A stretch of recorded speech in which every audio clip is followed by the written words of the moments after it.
Hey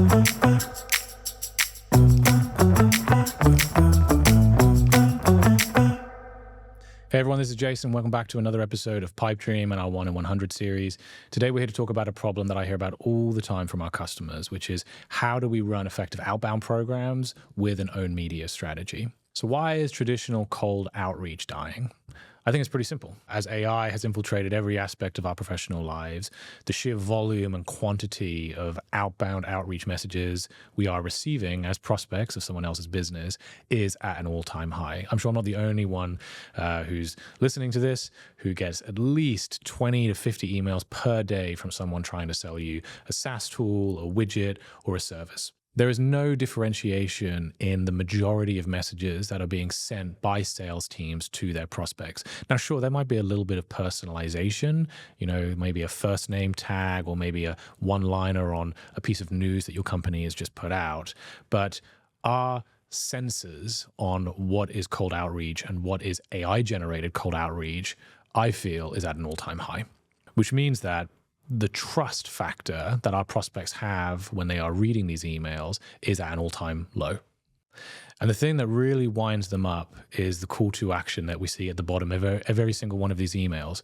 Can I grab 15 minutes of your time? Now, what's wrong with that statement? What's wrong with, can I grab 15 minutes? Now, 15 minutes isn't a huge amount of time, but from the point of view of your prospects, it's extractive rather than value-driven. It's putting the burden on the prospect to figure out if you're irrelevant. Now, you may have given them some information at the start, but they still need to do a lot of heavy lifting to identify, is this solution that Joe Blogs is trying to pitch me actually relevant to my situation and my pain point right now? How can I trust these people?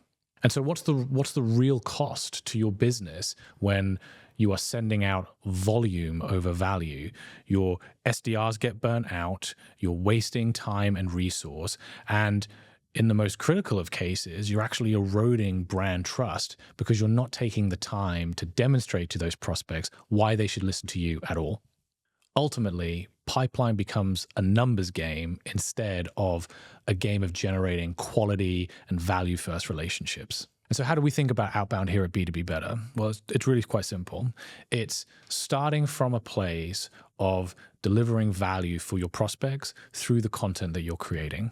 At the core of any owned media strategy is a piece of content IP that demonstrates your point of view and your perspective on the industry. It answers the question, how do we help our customers overcome the challenges and take advantage of the opportunities that perhaps they're not even thinking about at all? And an owned media strategy built right is one that's built very closely in collaboration with sales to identify what are the challenges our customers are facing and where do we see them leaving money on the table. When your own media strategy isn't just a random conversation that you're having with a prospect, but actually strategically tailored to those points, it generates a huge wealth of content that your sales team can use as part of their outbound prospecting strategies. Think about it like this. Say you're targeting FTSE 100 CTOs and you've created a podcast or a YouTube series or a newsletter that's tailored to that specific audience. Now, as a marketer, you haven't just gone out and started having random conversations with people and hope that they're relevant to that audience. You've worked closely in collaboration with sales to identify what are the challenges that this audience are facing and how do we think we can help those customers overcome those challenges? What should they be thinking about? What should they be doing? You create scripts when you're interviewing your guests on this podcast that answer those questions. And then you can cut that content together into little snippets or bite-sized pieces of content that can be fed through to sales and they can use it as part of their prospecting sequence. So instead of leading with a cold outbound saying, we have a solution that we think is relevant to you, you lead with we created a piece of content that we think is relevant to you because we know it's relevant to all the other prospects and personas that we're interviewing on our podcast, curious to know what you think. And that's the difference between cold and contextual outreach. Cold, it's a stranger asking for a prospect's time. Contextual, it's when you are perceived as an informed peer that offers relevant insights to your target audience. Owned media used in this way gives you credibility and gives value before the ask for 15 minutes worth of your customer's time. So what kind of results can you expect to see when you run this type of strategy? Well, traditional cold outbound rates, it's a good day if you're getting a 2% reply rate.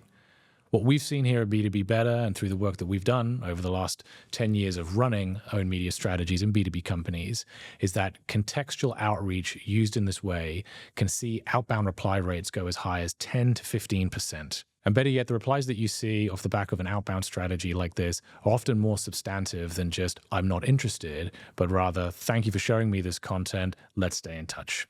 Ultimately, what this does for your pipeline over 3, 6, 9, 12 months is you get more at-bats because higher reply rates mean more conversations. You get higher conversion because ultimately warm outreach is better than cold. And ultimately, you get the compounding effect. Prospects who don't reply now might reach out to you later because you've started the relationship from a position of value rather than an ask.